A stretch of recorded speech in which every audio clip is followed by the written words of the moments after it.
My name is Rachel Wilson, 34 years old, and until 6 months ago, I was a senior financial analyst at Meridian Technologies. What started as a routine resignation letter turned into the corporate equivalent of a nuclear bomb. I never imagined that 2 pages of professional grievances would lead to federal agents in our office, millions in fines, and our VP of Finance being led away in handcuffs. Sometimes the most powerful weapon is simply the truth put on paper. If you are watching this video, please take a moment to hit that like button, subscribe to the channel, and let me know in the comments where you are watching from. I promise what you are about to hear will change how you think about workplace courage forever. I spent 8 years building my career at Meridian Technologies. With my accounting degree from University of Pennsylvania and certification as a CPA, I was determined to climb the corporate ladder. Meridian seemed like the perfect place to grow my career. The company had a reputation for innovation in enterprise software, particularly systems designed for government agencies. Our marketing materials were filled with buzzwords like integrity, excellence, and cutting-edge solutions. The glass and steel headquarters in downtown Boston projected an image of transparency and modernity that matched this messaging. When I first joined as a junior analyst, the culture genuinely seemed positive.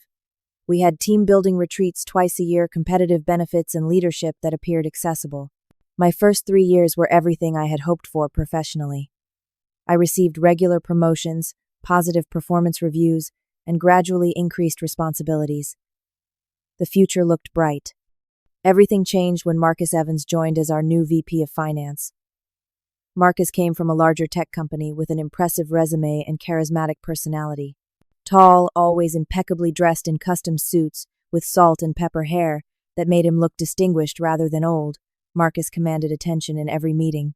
He had the rare ability to explain complex financial concepts in ways that even our most technically focused engineers could understand and appreciate. Within weeks of his arrival, Marcus took notice of my work. He began requesting me specifically for projects, praising my attention to detail in team meetings, and eventually named me as his direct report. I was flattered by the attention and eager to learn from someone with his experience. When he selected me to handle financial reporting for our government contracts division, our largest and most profitable segment, I felt like my career was truly taking off. The government contracts team operated somewhat separately from the rest of the company. They occupied the entire 4th floor of our building with specialized security protocols due to the sensitive nature of some projects. Our clients included various federal agencies like the Department of Defense, Homeland Security, and several intelligence agencies I cannot name. The contracts were worth hundreds of millions of dollars annually, involving everything from cybersecurity systems to specialized database solutions. Marcus spent considerable time mentoring me on the nuances of government contract accounting. These projects had unique requirements for expense tracking, billing procedures, and compliance documentation. He praised my quick learning and attention to detail frequently. We developed what I thought was a strong professional relationship. We would have lunch in his office while reviewing quarterly projections. He shared stories about his previous roles and offered career advice. Marcus even introduced me to several board members at the annual holiday party, something unprecedented for someone at my level. There were occasional things that struck me as unusual in how certain expenses were categorized or allocated across projects, but Marcus always had logical explanations. His extensive experience with government contracting made his justifications seem reasonable, and I trusted his guidance. When I questioned why certain overhead costs were being distributed differently than standard accounting practices, suggested he would explain the complexities of federal acquisition regulation compliance with such confidence that I felt naive for asking. My direct colleague, Stephanie Clark, noticed my rising status. Stephanie had been at Meridian for 12 years and worked in various financial roles. She had a cynical streak about corporate politics, but was always supportive of me personally. Over lunch in the company cafeteria one day, she remarked, "Marcus has really taken you under his wing. That is good for your career, but just remember, everyone in that executive suite has an agenda." I laughed off her warning, assuming it was just her natural skepticism. My boyfriend, Brian Mitchell, was thrilled about my career progression. Brian worked in architecture at a firm across town, and we would compare notes on our professional lives over dinner in our small but comfortable apartment. "Looks like director could be in your future," he said one evening after I mentioned another project Marcus had entrusted to me. I could not deny I had the same thoughts. The pinnacle of my apparent career advancement came when Marcus asked me to handle the financial presentations for quarterly board meetings.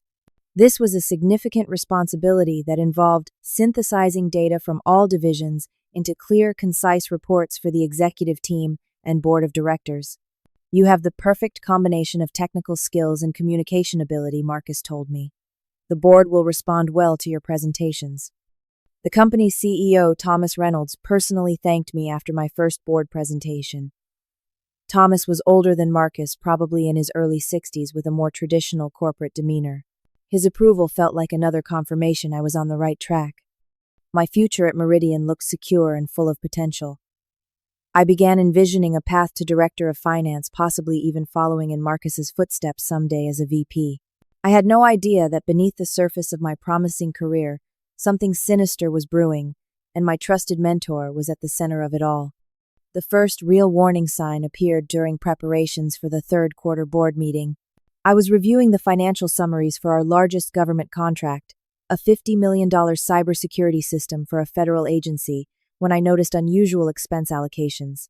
Certain research and development costs seemed to be counted twice, once as direct project expenses and again as general overhead.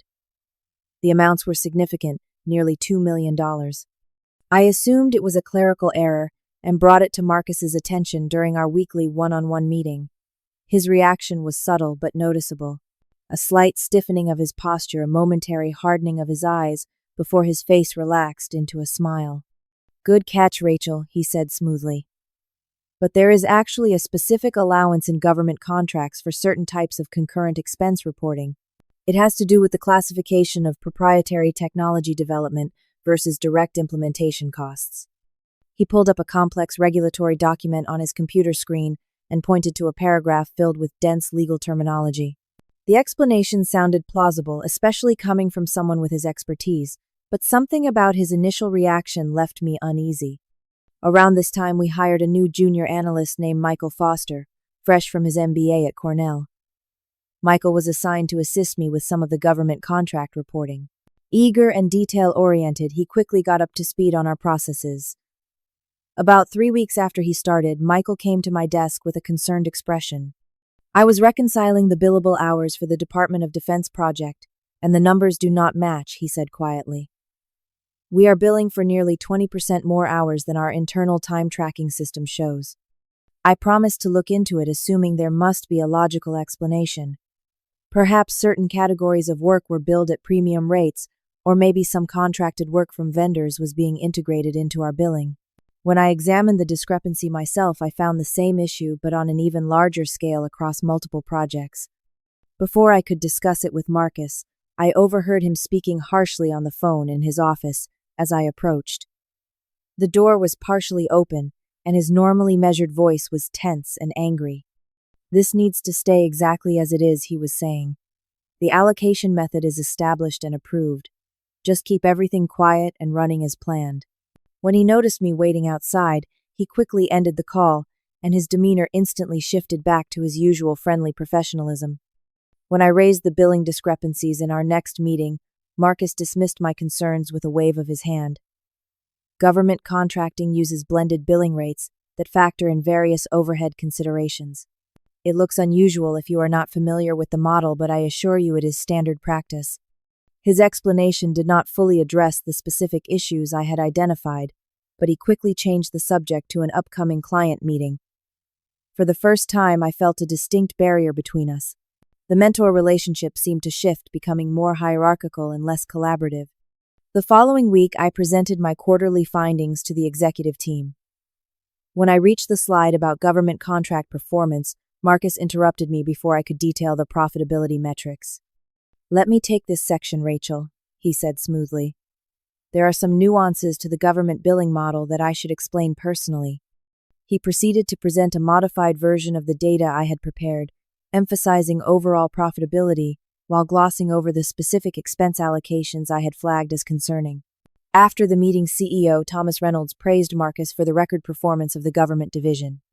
When I returned to my desk, I found an email from Marcus requesting that future draft presentations be sent to him for review before being finalized. The message was polite but left no room for discussion.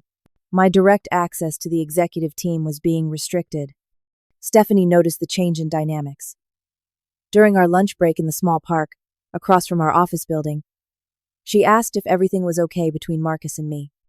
I could not help but notice he took over your presentation, she said. That is not the first time I have seen him do that to someone. When I pressed for details, she mentioned that Marcus had a pattern of claiming credit for others' work once he extracted what he needed from them. More troubling, she revealed that Marcus and CEO Thomas Reynolds had a relationship that predated Meridian. They worked together at 2 previous companies. Thomas brought Marcus in specifically bypassing the normal executive search process. They are thick as thieves. That afternoon, I began creating a private record of the discrepancies I had found, storing documentation on my personal laptop rather than the company system. Something told me I might need these records, though I was not yet sure why. My suspicions grew when I discovered that our largest government contract had been modified 3 times in the past year, each time with increased billing rates, but no corresponding increase in deliverables.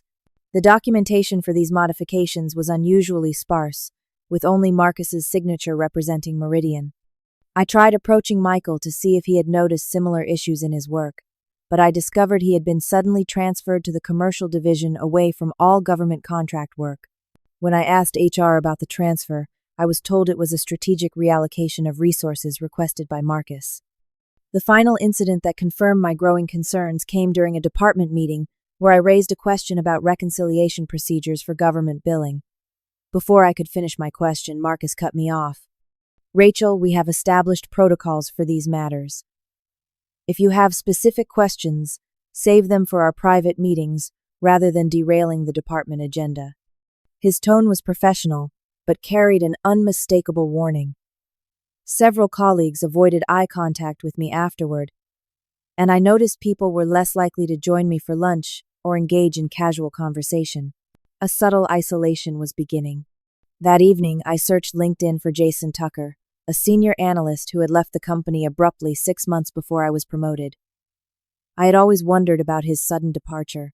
I found him working at a smaller firm across town and sent a message asking if he would be willing to meet for coffee. To my surprise, he agreed, but suggested meeting at a cafe far from Meridian's offices. When we met that weekend, Jason appeared nervous, frequently glancing around the coffee shop as if worried about being seen. I cannot say much because of my NDA, he began, but I will tell you this. I left because I found things in the government contract division that made me uncomfortable. When I brought them to Marcus, I was suddenly under review for performance issues that had never been mentioned before. Within 3 weeks, I was gone. He would not elaborate further, but left me with a parting comment that chilled me. The deeper you dig, the worse it gets, and they will not hesitate to destroy your career if you threaten theirs. As I walked back to my car, I felt the first real stirrings of fear. What had begun as minor accounting discrepancies was starting to feel like something much more sinister. My mentor was now beginning to look like my adversary, and I had no idea how deep the problem went or who else might be involved. The final blow came when I discovered an email thread that had been accidentally included in a forwarded message. In it, Marcus explicitly instructed the billing team to use what he called alternative allocation methods for certain government expenses. Attached was a spreadsheet with 2 columns, one labeled internal reporting and another labeled client billing with significantly different figures. I sat at my desk staring at the evidence on my screen, feeling a growing sense of dread. My promising career path suddenly felt like a journey into dangerous territory, and I had no idea who I could trust or what would happen next. The more I examined our financial records, the more alarming the picture became. Using my access to the financial systems, I began conducting discreet after-hours audits of our government contracts. What I found shocked me to my core. There was a systematic pattern of overbilling on virtually every federal contract. The methods varied from inflated labor hours to duplicate charges for the same services to billing for resources that were never actually allocated to the projects. I estimated the total fraud amounted to approximately $23 million over the past 3 years. The scale was staggering, and it was clearly deliberate. The fraud was too consistent, too precisely executed to be accidental. One evening, working late, I discovered documents showing that Meridian had billed the Department of Homeland Security for a specialized security module that was never actually developed or implemented. The charge was $4 million. Even more disturbing, I found internal communications discussing alternative deliverables that would satisfy the contract requirements without actually building what was promised. I knew I needed to address this directly with Marcus. Despite my growing suspicions about his involvement, I still hoped there might be some legitimate explanation I was missing, or perhaps he was unaware of what was happening under his supervision. I scheduled a meeting with him, requesting a full hour to discuss important contract reconciliation issues. When we met in his office, I carefully laid out my findings, focusing on the factual discrepancies rather than making accusations. The transformation in his demeanor was immediate and frightening. The mentor mask dropped completely, revealing something cold and calculating beneath. His eyes narrowed and his voice lowered to a near whisper. "Rachel, you are treading in very dangerous waters here," he said. "These matters are complex and approved at the highest levels of the company. Your incomplete understanding could lead you to make career-ending mistakes." When I mentioned the specific examples of apparent fraud I had documented, his approach shifted from veiled warnings to overt threats. "Think very carefully about your next steps," he said. "You have built a promising career here.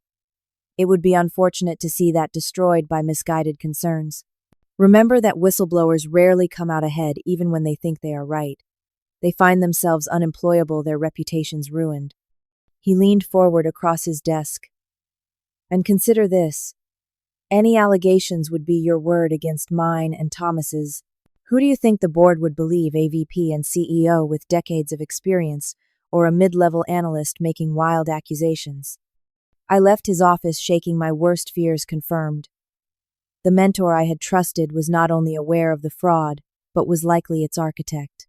That night I barely slept. The next morning I decided to try reporting the issue through the company's anonymous ethics hotline, which supposedly allowed employees to report concerns without fear of retaliation. I submitted a detailed report with specific examples of the fraudulent billing practices. 3 days later, I received an automated message stating that my report had been reviewed and closed, with no further action deemed necessary. Somehow, I was not surprised. The following week, I noticed my system access had been subtly restricted. I could no longer view certain historical billing records or contract modifications. When I inquired with IT about the change, they informed me that access restrictions had been implemented at the request of senior management. Meanwhile, Michael Foster, the junior analyst who had first noticed some of the discrepancies, seemed increasingly uncomfortable around me. When I approached him in the break room to ask how his transfer to the commercial division was going, he nervously glanced around before responding. "It is fine. Busy with new projects," he said tersely. As he was leaving, he whispered, "I have a family to support. I cannot afford to make waves." Before I could respond, he walked away quickly. The isolation intensified. Meetings were scheduled without my knowledge. Colleagues, who had previously been friendly, became distant. Stephanie tried to remain supportive but warned me to be careful. "They are spreading rumors about you," she told me during a weekend phone call. "Marcus told several people you have been making calculation errors and becoming increasingly paranoid about standard accounting practices. He suggested you might be under too much personal stress." My health began to suffer. I developed insomnia, sometimes going days with only a few hours of sleep. I experienced my first panic attack in the office bathroom after a particularly tense meeting where Marcus publicly questioned my analysis in front of the entire finance team. The room had seemed to spin, my heart racing so fast I thought I might be having a heart attack. Brian noticed the change in me. "You are not the same person lately," he said one evening as I picked at my dinner, unable to eat. "This job is destroying you. No career is worth this." He was right, but I felt trapped. Walking away meant allowing the fraud to continue. Staying meant enduring increasing hostility and potential damage to my professional reputation. Fighting back seemed impossible against such powerful opponents. I decided to reach out to Jason Tucker again, hoping he might have more information that could help me. This time he agreed to meet only in a public park away from any office buildings. "I signed an NDA with very specific legal consequences," he explained. "But I will tell you this. You are not the first person to notice these issues. Before me, there was a controller named Diana Fletcher who raised similar concerns. She was terminated for performance issues and given a settlement that included a strict non-disclosure agreement. When I asked if he would consider coming forward with me, Jason's face paled. I have a mortgage and 2 kids in college. The settlement barely keeps us afloat as it is. I cannot risk it. I am sorry. As he walked away, he turned back briefly. Whatever you decide to do, secure your evidence somewhere safe off company property, and get a lawyer before you do anything. That night, I began researching whistleblower protections for government contract fraud. The False Claims Act provided some legal safeguards and even financial incentives for exposing fraud against the government. But the process seemed daunting, and the protections against retaliation were far from guaranteed. The final straw came when I received an email from Patricia Warren in Human Resources requesting a meeting to discuss my recent performance concerns. This was shocking as I had consistently received excellent performance reviews throughout my time at Meridian. When I met with Patricia, Marcus was unexpectedly present. Patricia, a thin woman with precisely styled blonde hair and a permanently neutral expression, explained that there had been concerns about my attention to detail and understanding of accounting protocols. Marcus presented a file of supposed errors I had made over the past several months. Looking through them, I realized they were all instances where I had questioned the fraudulent practices or attempted to correct them.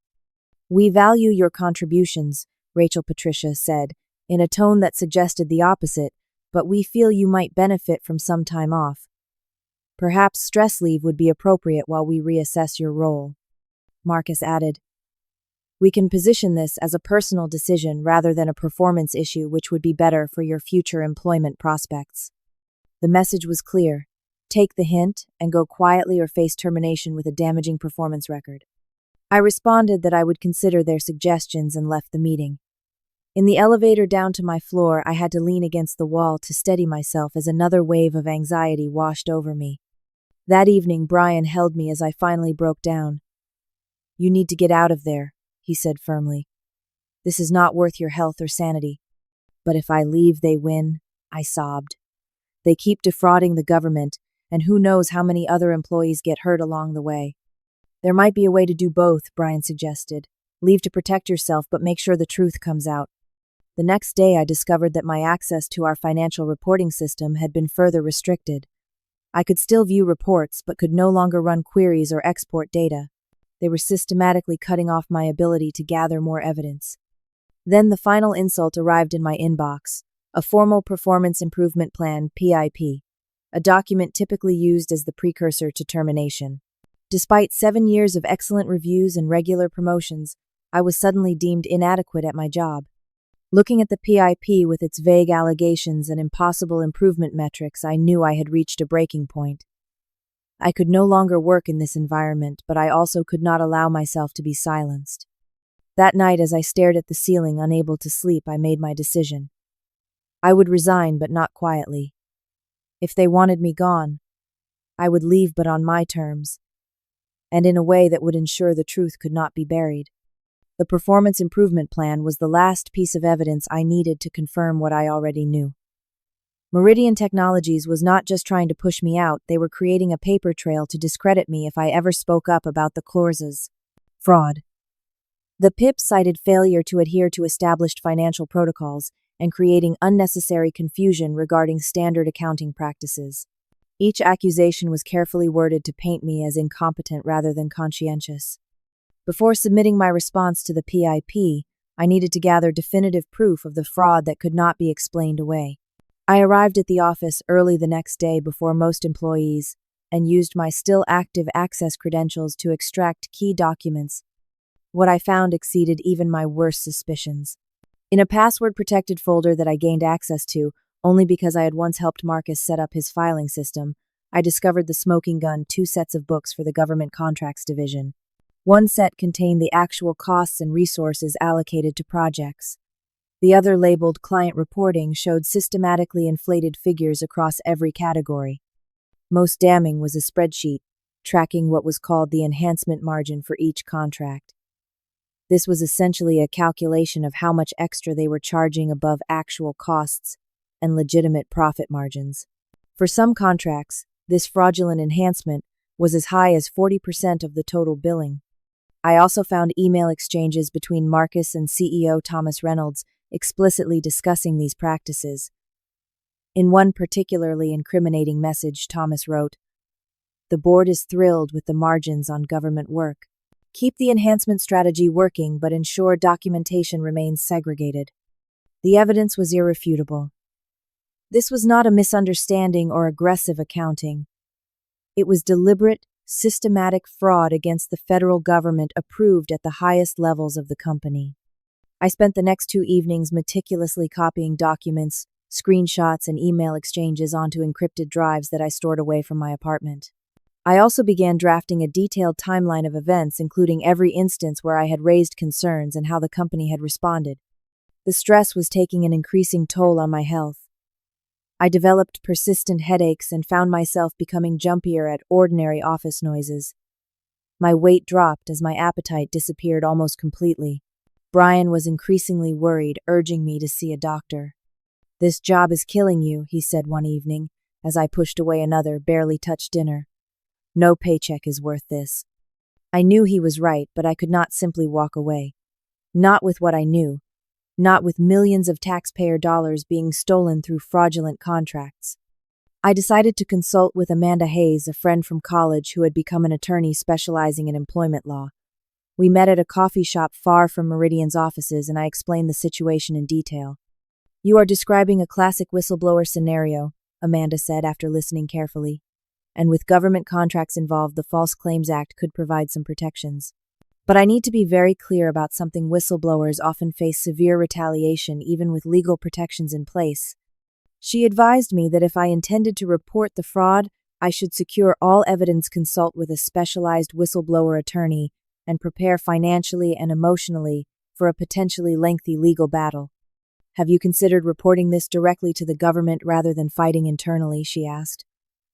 "The Department of Justice has mechanisms for reporting government contract fraud." I explained that I wanted to give the company one last chance to address the issue properly. Perhaps if the board knew what was happening, they would take action. Many of them might be unaware of the fraud being committed in their name. "If you go that route, your resignation letter could be a powerful tool," Amanda suggested. "But it needs to be strategic, professional, factual, and addressed to those with the power to make changes." With Amanda's advice in mind, I returned home and began drafting what would become the most important document of my career: my resignation letter. I spent 3 days writing, editing, and refining the letter. It needed to be perfect. Professional enough to be taken seriously, detailed enough to prevent the issues from being dismissed, but not so emotional that it could be characterized as the rantings of a disgruntled employee. The final document was 4 pages long. It began with a standard resignation notice, effective immediately, but then detailed specific instances of fraudulent billing practices I had discovered. I included dates, contract numbers, and dollar amounts. I referenced specific documents that contained evidence of the fraud. I named individuals involved, including Marcus Evans and Thomas Reynolds. Most importantly, I addressed the letter not just to human resources, but to the entire board of directors. I ended with a clear statement that I had documented evidence of all allegations and would be consulting with legal counsel regarding my obligations to report federal contract fraud. After a final review with Amanda, who suggested a few modifications to strengthen the legal language, I was ready. I printed 3 copies of the letter, placed them in sealed envelopes addressed to Patricia Warren in HR, the board of directors, and Chairman Gerald Harrison specifically. The timing was critical. I knew the quarterly board meeting was scheduled for the following afternoon. If I submitted my resignation that morning, Patricia would have it in time for the meeting, assuming she followed protocol for significant personnel matters. That night I barely slept, rehearsing what I would say when delivering the letter. By morning I felt strangely calm. The decision was made. Whatever happened next was out of my hands. I dressed carefully in my most professional outfit, a navy blue suit with a simple white blouse. I wanted to look composed and serious for what would likely be my final appearance at Meridian Technologies. The office was buzzing with the usual morning activity when I arrived, carrying a small box for my personal belongings. I ignored the curious glances as I packed my few desk items, then walked purposefully to Patricia Warren's office on the executive floor.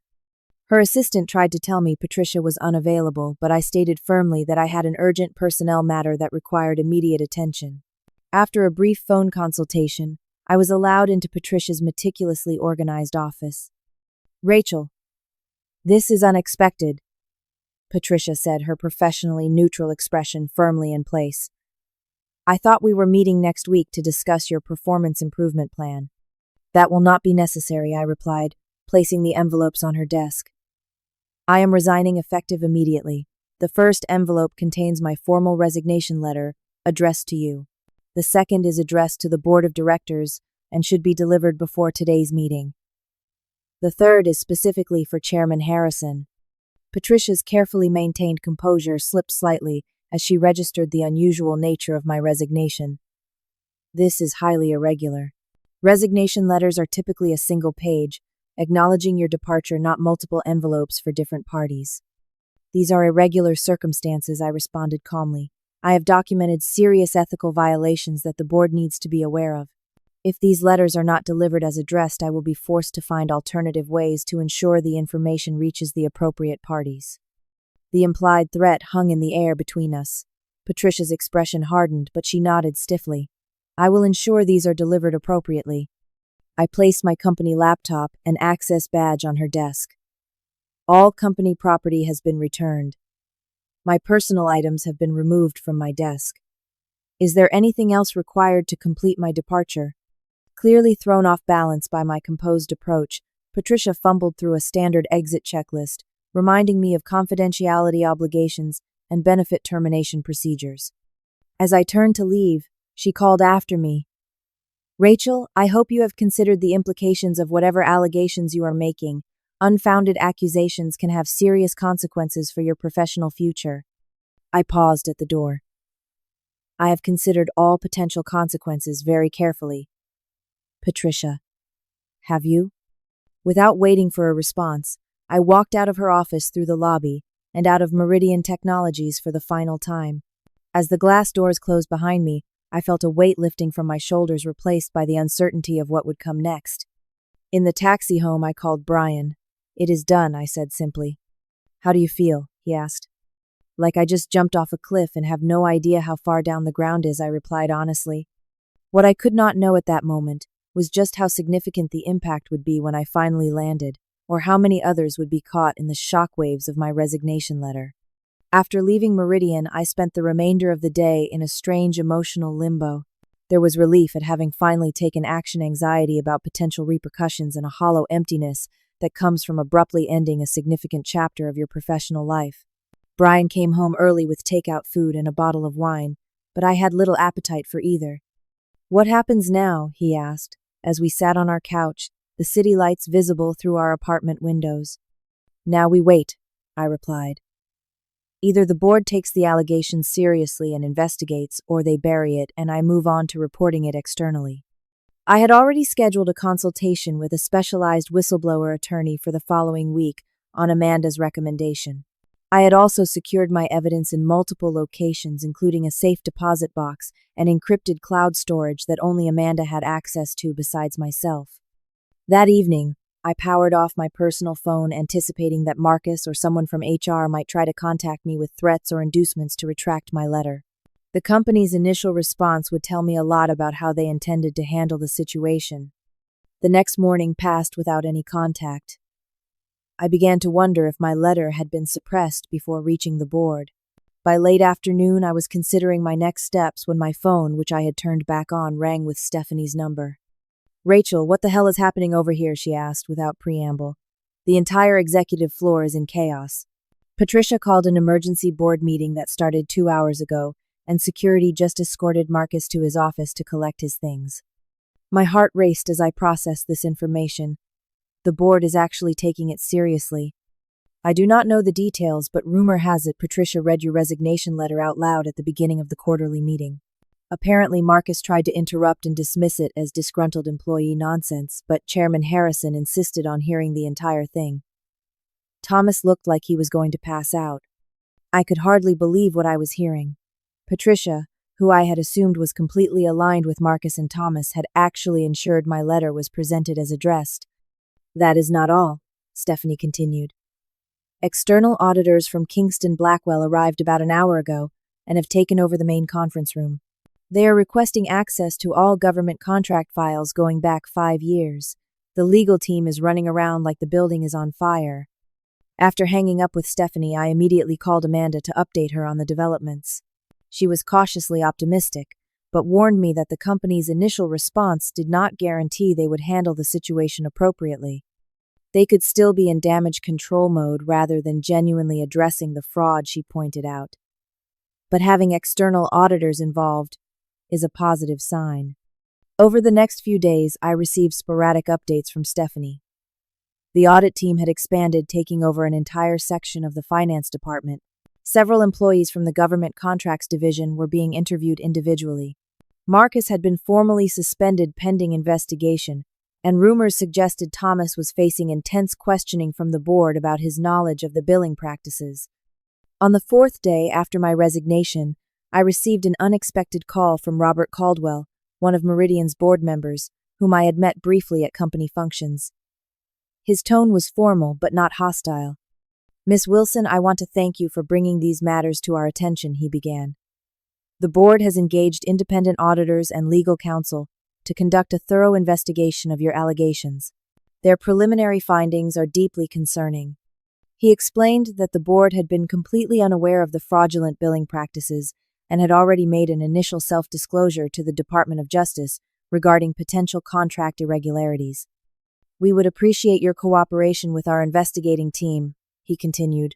"Your insights could be valuable in understanding the full scope of the issue." I referred him to Amanda, who had agreed to represent me in any discussions with the company. She negotiated terms for my cooperation that included immunity from any potential counterclaims and compensation for my time. The investigation moved with surprising speed. Within 2 weeks, the external auditors had confirmed the systematic overbilling I had documented and discovered additional instances I had not been aware of. The total fraud was estimated at nearly $30 million across dozens of federal contracts over a 5-year period. More shocking was the revelation that Marcus had been running similar schemes at his 2 previous companies, which explained why CEO Thomas Reynolds had brought him to Meridian despite conducting minimal background verification. They had been implementing this fraud together for nearly a decade across multiple organizations. 23 days after my resignation, the situation escalated dramatically. FBI agents arrived at Meridian's headquarters with search warrants related to government contract fraud. The investigation had moved from internal audit to federal criminal probe. I watched the local news that evening with a surreal feeling as reporters stood outside Meridian's building describing allegations of significant fraud against government agencies. The company's stock plummeted 28% the following day as the story broke nationally. Amanda called to inform me that federal prosecutors wanted to meet with me as a potential witness. "This has gone beyond a civil False Claims Act case," she explained. "They are pursuing criminal charges for wire fraud, major fraud against the government, and conspiracy." The meeting with prosecutors was intimidating but affirming.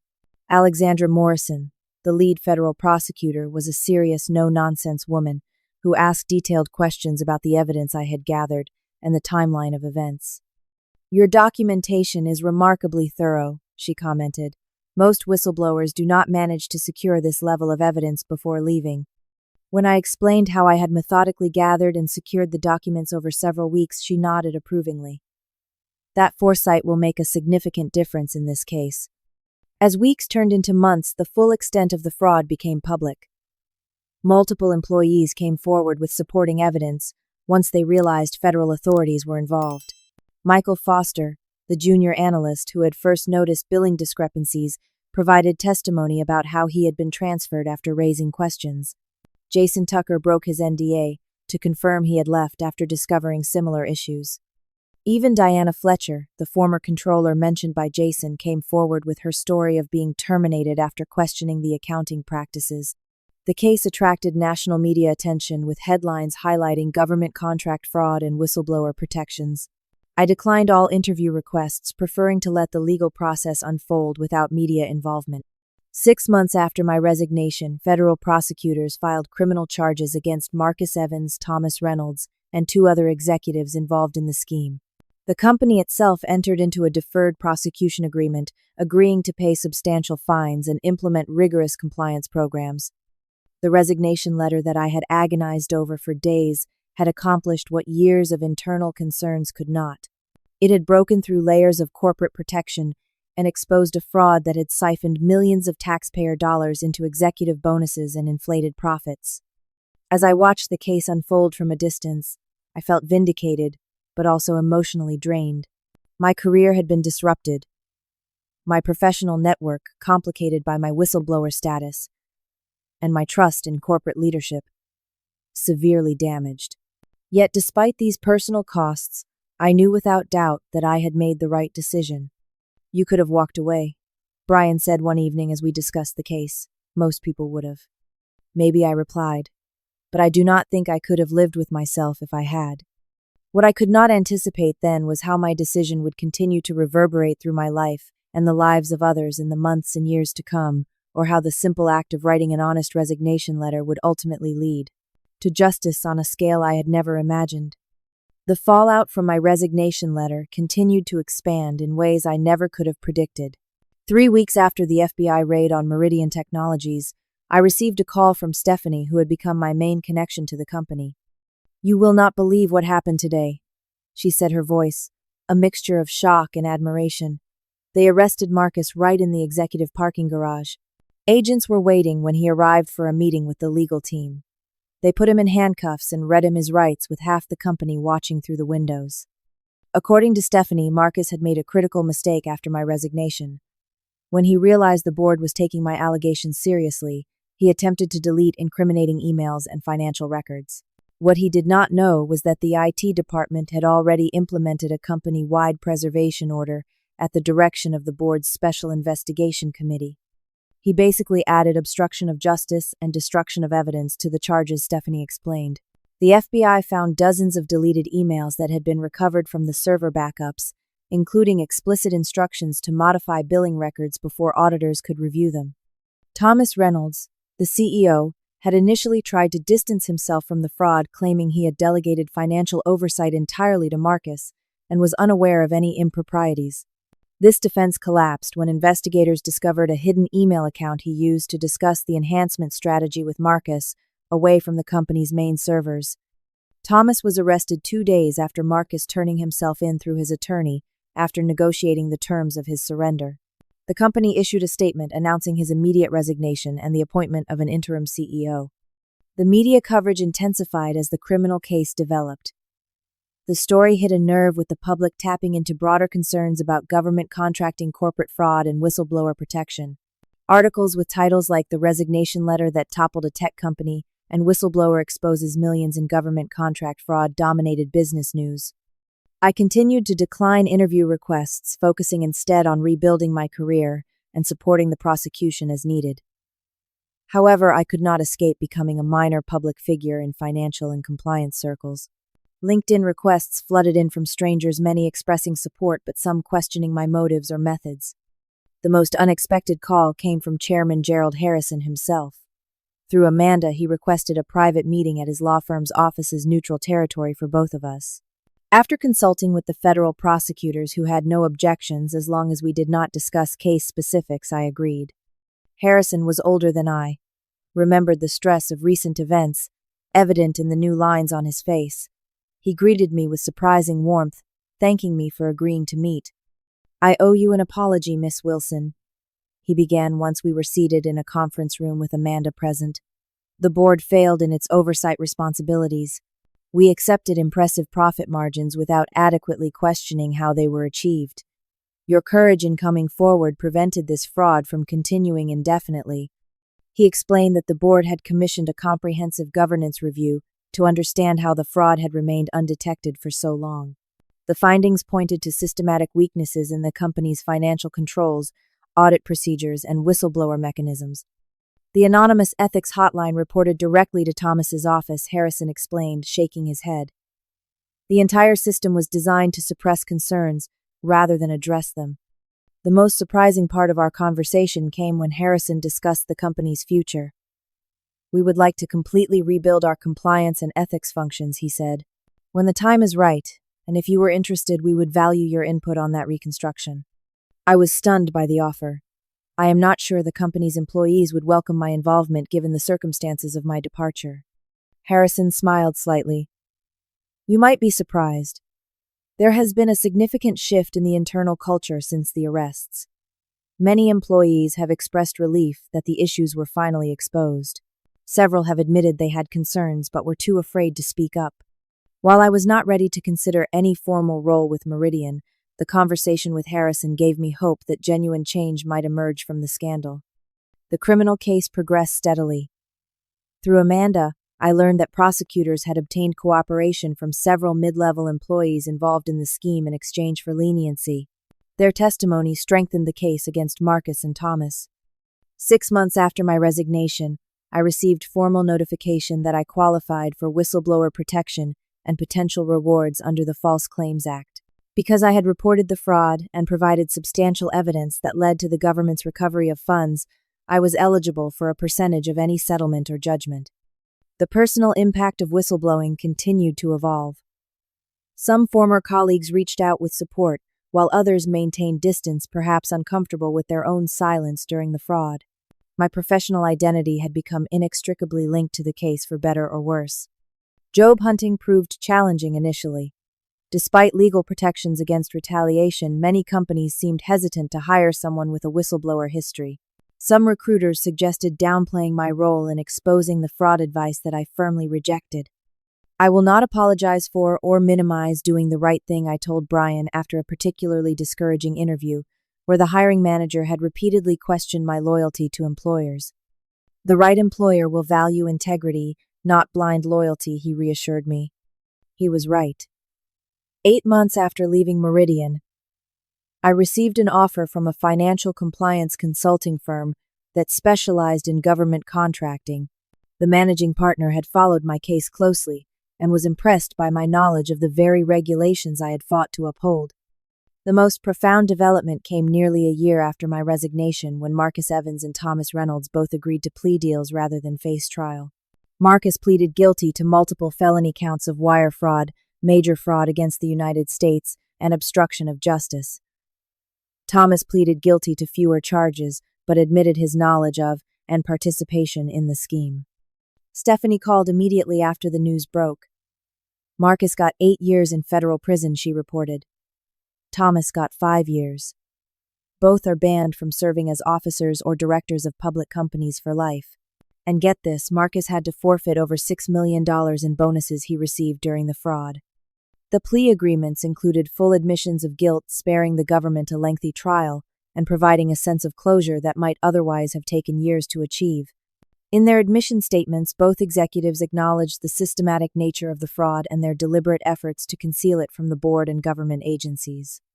Meridian Technologies survived, but was transformed. The company paid a $42 million settlement to the federal government, implemented extensive compliance reforms, and replaced most of its executive leadership. The board was restructured to include members with specific expertise in ethics and compliance.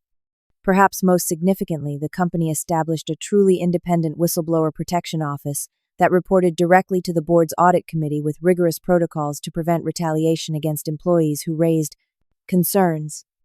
The case became a cautionary tale in corporate governance circles and a case study in business ethics programs.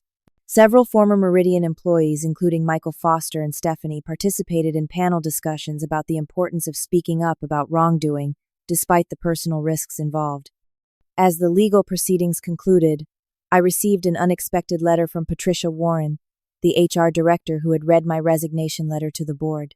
She had resigned from Meridian shortly after the arrests and was working for a smaller company. "Your letter forced me to confront my own role in enabling a toxic culture," she wrote. "I had convinced myself that my job was simply to implement the executives' decisions, not to question their ethics. I was wrong, and I am working to rebuild my career on a stronger ethical foundation." The final chapter of the Meridian saga came when the Whistleblower Award was formally announced.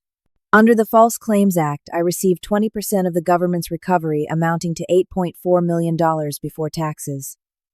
The sum was life-changing but came with complex emotions. "Do you feel weird about the money?" Brian asked as we stared at the notification letter in our apartment. "A bit," I admitted. "I did not do this for financial gain." "No, you did it because it was right," he replied.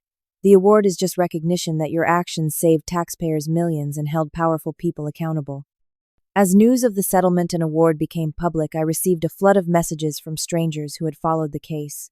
Many were from employees in various industries who said my story had given them courage to address ethical issues in their own workplaces. One message particularly touched me from a junior accountant at another government contractor. I found similar issues at my company and was afraid to speak up. After reading about your case, I reported the problems through proper channels. They are being investigated now. Thank you for showing it is possible to stand up for what is right. These messages reinforced what I had come to believe through this ordeal. The most powerful agent for change in any organization is not policy or procedure, but individual courage. Sometimes that courage comes in unexpected forms, like a resignation letter that refuses to accept that wrongdoing is just how things are done. 3 years have passed since I walked out of Meridian Technologies with an empty box and a resignation letter that would change multiple lives forever. The journey since then has been one of both healing and growth, with lessons I never expected to learn. Marcus Evans is now in his 3rd year at a federal prison in Pennsylvania. According to news reports, he teaches financial literacy classes to other inmates. Thomas Reynolds served 16 months before being released to home confinement due to health issues. Both men lost not only their freedom but their professional identities, their social standing, and millions in forfeited compensation. Meridian Technologies has somewhat surprisingly emerged stronger from the scandal. Under new leadership, including a CEO with a background in ethics and compliance, the company implemented what industry observers now consider the gold standard in corporate governance. Their whistleblower program has been cited by regulatory agencies as a model for other organizations. My own path forward was neither simple nor straight. The Whistleblower Award provided financial security, but rebuilding my professional identity proved more challenging. For months after the case concluded, I struggled with anxiety, second-guessing my decisions, and recurring nightmares about confrontations with Marcus. I think you have some form of post-traumatic stress, Brian suggested gently after waking me from a particularly bad dream. Have you considered talking to someone about it? He was right. The prolonged stress isolation and high-stakes conflict had left invisible wounds that needed attention. I found a therapist who specialized in workplace trauma and spent months processing the experience.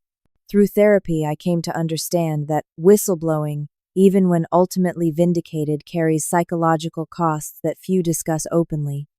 I also connected with a support network of other whistleblowers from various industries who understood the unique challenges I faced. Their stories of personal and professional recovery gave me hope when my own path seemed uncertain. The hardest part, one former pharmaceutical whistleblower told me during a support group meeting, is rebuilding your sense of trust in organizations and colleagues. But it is possible. It just takes time. Professionally, I found my footing at the compliance consulting firm that had hired me, where my first-hand experience with fraud detection became an unexpected asset. I specialized in helping companies implement effective whistleblower programs and ethical financial controls. My client list grew to include several government agencies interested in strengthening their contractor oversight.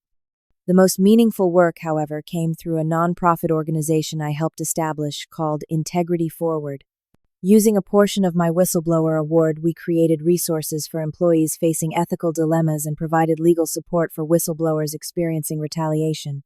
The organization also worked with companies genuinely committed to creating cultures where employees could raise concerns without fear. Through this work, I met dozens of individuals facing situations similar to what I had experienced. Some had already taken the difficult step of speaking up and were dealing with the aftermath. Others were still deciding whether to report wrongdoing, weighing professional security against their personal ethics. How did you know it was worth the risk? A young auditor asked me after a presentation on whistleblower protections. She had discovered accounting irregularities at her firm, but was afraid of losing her job if she reported them. I did not know, I answered honestly. I only knew I could not live with myself if I remained silent. The question that helped me decide was not, what might I lose?